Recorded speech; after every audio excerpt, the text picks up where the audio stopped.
Condiciones ambientales.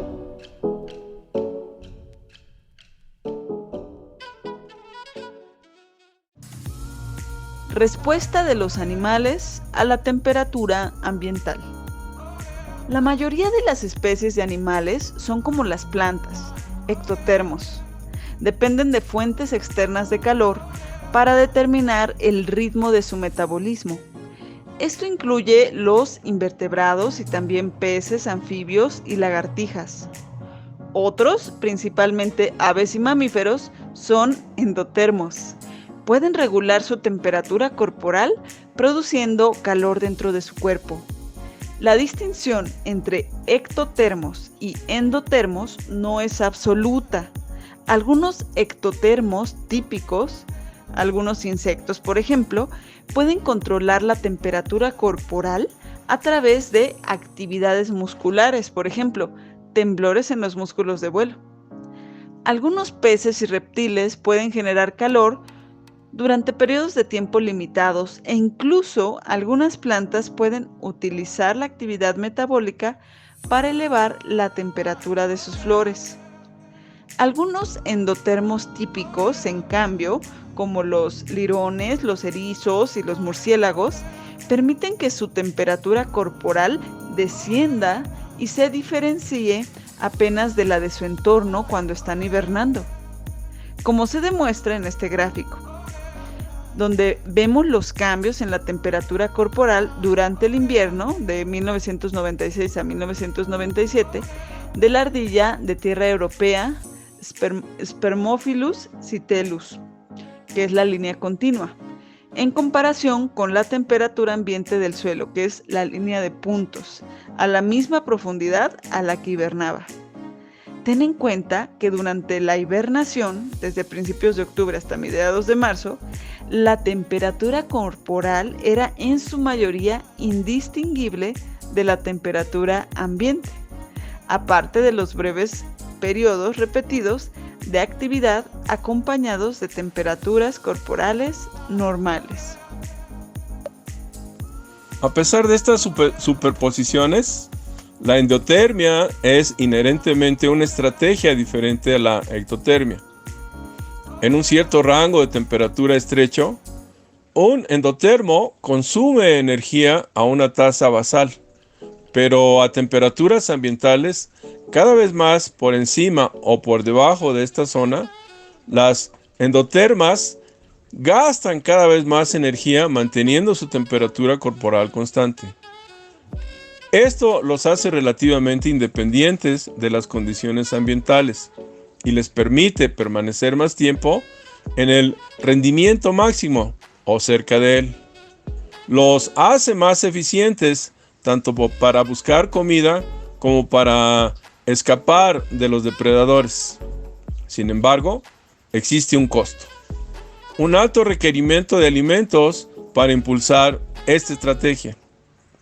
La idea de que los organismos son dañados y limitados en su distribución por las condiciones ambientales, no directamente, sino debido a los costos energéticos requeridos para tolerar estas condiciones, es ilustrado con un estudio que examina el efecto de una condición diferente, la salinidad. Los camarones de agua dulce, Phalaenoptes pugio y Phalaenoptes vulgaris, por ejemplo, coexisten en los estuarios de la costa oriental de los Estados Unidos.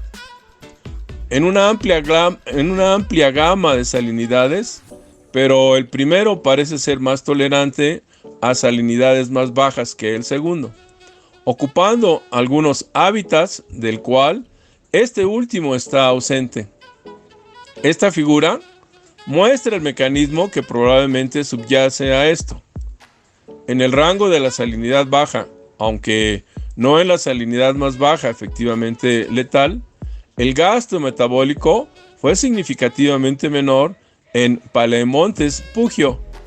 Phalaenoptes vulgaris requiere mucha más energía simplemente para mantenerse, lo que la coloca en una grave desventaja en la competencia con Palemontes Pugio.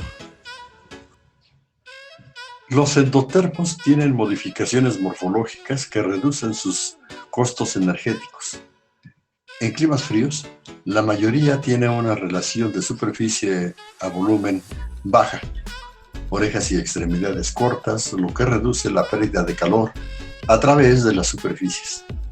Por lo general, los endotermos que viven en ambientes polares están aislados del frío, con un pelaje extremadamente denso, osos polares, bisones, zorros o plumas y capas adicionales de grasa. Por el contrario, los endotermos del desierto suelen tener un pelaje fino y orejas y extremidades largas que ayudan a disipar el calor. La variabilidad de las condiciones puede plantear desafíos biológicos tan grandes como extremos. Los ciclos estacionales, por ejemplo, pueden exponer a un animal al calor de verano, cerca de su máximo térmico, y al frío del invierno, cerca de su mínimo térmico.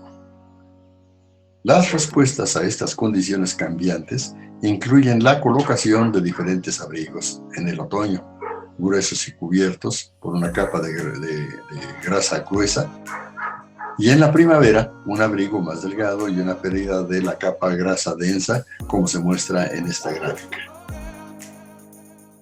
Algunos animales también aprovechan el calor corporal de los demás como un medio para hacer frente al clima frío, acurrucándose. La hibernación, control de temperatura relajante, permite que algunos vertebrados sobrevivan periodos de frío invernal y escasez de alimentos, como se muestra en este gráfico, al evitar las dificultades de encontrar suficiente combustible durante estos periodos. La migración es otra estrategia de evitación.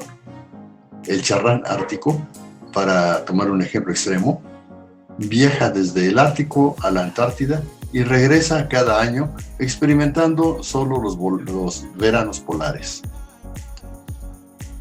Microorganismos en ambientes extremos. Los microorganismos sobreviven y crecen en todos los entornos en los que viven o toleran animales y plantas, y muestran la misma gama de estrategias: evitar, tolerar o especializarse. Muchos microorganismos producen esporas en reposo que sobreviven a la sequía, las altas temperaturas o el frío. También hay algunos que son capaces de crecer y multiplicarse en entornos más extremos y condiciones fuera del rango de tolerancia de los organismos superiores. Habitan algunos de los entornos más extremos de la Tierra. Las temperaturas que se mantienen por encima de los 45 grados son letales para casi todas las plantas y animales, pero los microbios termófilos, es decir, amantes de la temperatura, crecen a temperaturas mucho más altas. Aunque son similares en muchos aspectos a los microorganismos intolerantes al calor, las enzimas de estos termófilos se estabilizan mediante enlaces iónicos especialmente fuertes. También se conocen comunidades microbianas que no solo toleran, sino que crecen a bajas temperaturas. Estos incluyen algas fotosintéticas, diatomeas y bacterias que se han encontrado en el hielo marino de la Antártida. También se han identificado microbios especialistas de otros entornos raros o peculiares, por ejemplo, acidófilos, que prosperan en entornos que son muy ácidos. Uno de ellos, Thiobacillus ferrooxidans, se encuentran en los desechos de los procesos industriales de lixiviación de metales y tolera el pH de 1.0. En el otro extremo del espectro de pH, la cianobacteria, Plectonema nostocorum, de los lagos alcalinos, puede crecer a pH de 13. Como se señaló anteriormente, estas rarezas pueden ser reliquias de ambientes que prevalecieron mucho antes de la historia de la Tierra. Ciertamente, nos advierten que no debemos ser demasiado estrechos cuando consideramos el tipo de organismos que podríamos buscar en otros planetas.